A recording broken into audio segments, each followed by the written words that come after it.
somos el equipo 9, que está conformado por Fernando Velázquez, Arturo Panales y Sheila Paulina. En este video vamos a explicar un poco sobre los problemas 16, el punto 18 y el punto 19. En el punto 18 lo que se va a tratar de explicar es en qué momento hay que integrar o aplicar una carta individual y a qué tipo de proceso y En el punto número 19 se va a explicar lo de manera general, cómo establecer los límites de control en tiempo y rendimiento. También se explicará cómo detectar en tiempo si un proceso ha bajado, ha disminuido o ha aumentado. En el punto 16 nos tocó resolver un problema, el cual dice: en la fabricación de discos ópticos, una máquina metaliza el disco. Para garantizar la uniformidad del metal en el disco, la densidad debe de ser de 1.93 con una tolerancia de más menos 0.12. En el punto A nos indica que calculemos los límites de control para las cartas X y R, que en este caso X es la media y R son los rangos. En la carta X nos da la media de las medias de 0.41. El límite superior de control nos da de 7.44. El límite inferior de control nos da menos 6.625. En la carta R nos indica que la media es de 12.192. El límite superior de control es de 25.75. El límite inferior de control es de 0.0. Los valores que se muestran en estos límites nos indican que el proceso está bajo control, pero sin embargo puede que cualquier punto fuera de estos límites afecte la estabilidad del problema, por lo que se necesita graficarlas. En la siguiente hoja muestran cómo se grafica la carta X y la carta R, las cuales nos muestran que los puntos están descontrolados y no tiene un control en sí y es completamente inestable, ya que en la carta X nos muestra que las medidas están dentro de los límites de control, pero en la carta R hay un punto fuera de los límites de control. Esto nos indica que pues el proceso está fuera del límite y que la variabilidad del proceso no está completamente bajo control, lo que podría generar problemas en la producción. Si esto no se investiga, el proceso puede ir deteriorando poco a poco más y puede hacer pérdidas en cualquier cuestión.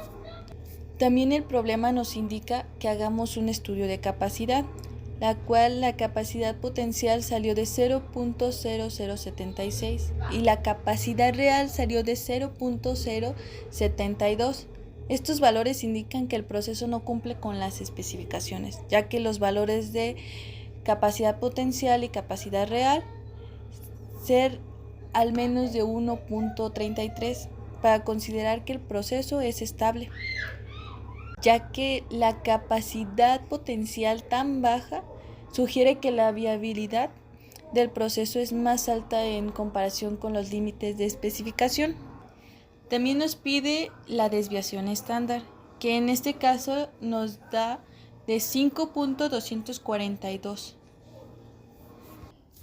Esta medida nos ayuda. ¿Cuándo se recomienda aplicar una carta individual? La carta individual se recomienda cuando los datos se obtienen uno a uno y no es posible formar subgrupos. Además, son útiles en situaciones donde la producción es baja y los datos se generan lentamente. Se toman mediciones con poca frecuencia, cada información es significativa y no se puede agrupar a varias mediciones. Se quiere detectar variaciones en procesos continuos o por lote. Ahora, ¿a qué tipo de variables y procesos se puede aplicar? Las cartas individuales se aplican a variables continuas como lo que es el tiempo de producción, la temperatura, peso, presión, rendimiento, además de que son útiles en procesos industriales, químicos, farmacéuticos y de manufactura, donde se monitorean características críticas en cada producto o lote. Como lo mencionamos al inicio del video, también nos tocó hablar del punto número 19. El punto número 19 nos dice, en un proceso químico se mide la eficacia lograda de cada lote. En la actualidad, procesar un lote incluyendo todas sus etapas lleva un promedio de 13 horas. Se decide implementar una carta control para el tiempo de procesos y otra para el rendimiento. El punto número 19 nos marca la pregunta número 1. ¿Para qué sería útil una carta de control en estos casos? Las cartas de control en estos casos serían útiles para monitorear la estabilidad de un proceso observando el tiempo de procesamiento y el rendimiento.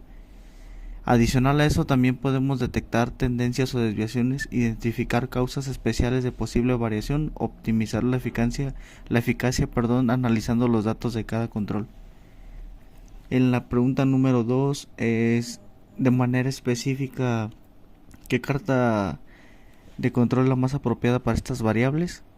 La carta más apropiada nosotros pensamos que podría ser la de individuales, ya que se registra el tiempo de cada lote de forma individual y no se agrupan en subgrupos. De esta manera permite monitorear la tendencia de mediciones individualmente. Por ejemplo, realizando un análisis de control, las tendencias ascendentes o descendentes, vemos que en nuestra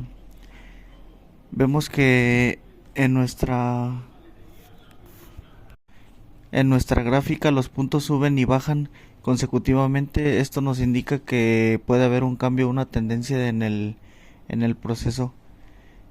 Para los puntos fuera de los límites de control, si los tiempos superan el límite superior o inferior, nos indica una posible variación en el proceso. Y el desplazamiento de la media, por ejemplo, si la mayoría de los puntos están por encima o por debajo de la línea central, puede ser un inicio de un proceso, pues a lo mejor que está cambiando.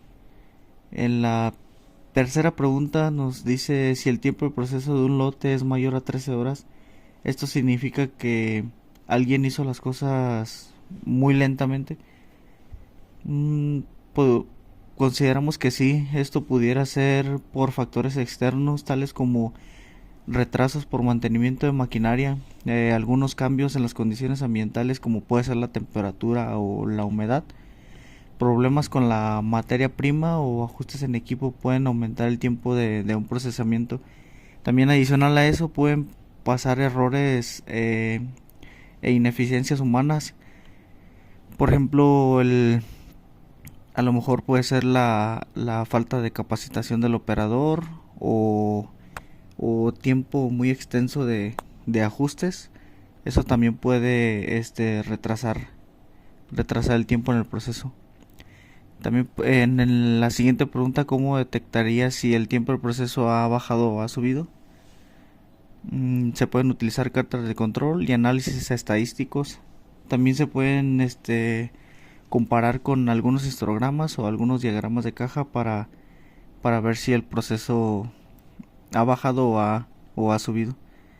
En este caso, si la carta de control nos muestra una tendencia ascendente, pues los puntos fuera de los límites de control, o si las pruebas estadísticas confirman una diferencia significativa, en los tiempos, entonces se puede concluir que el tiempo del proceso ha cambiado, ya sea aumentado o en este caso disminuido.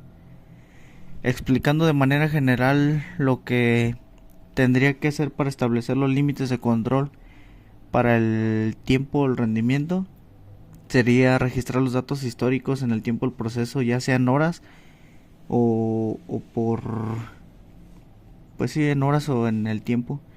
Y el rendimiento, ya sea en porcentaje, calcular la media y la variabilidad del tiempo en el proceso y el rendimiento, determinar también los límites de control superior e inferior, graficar en este caso el monitoreo de los procesos y se trazan los valores en una carta de control junto con los límites calculados. Se analizan también los patrones o las tendencias, esto puede ser los puntos fuera de control, comportamiento inusual del proceso, las tendencias ascendentes o descendentes. Y por último, si los límites de control son demasiado amplios o estrechos, se puede ajustar. Esto puede ser con más datos. Si hay algunos cambios en el proceso, los límites deben de recalcularse periódicamente para reflejar una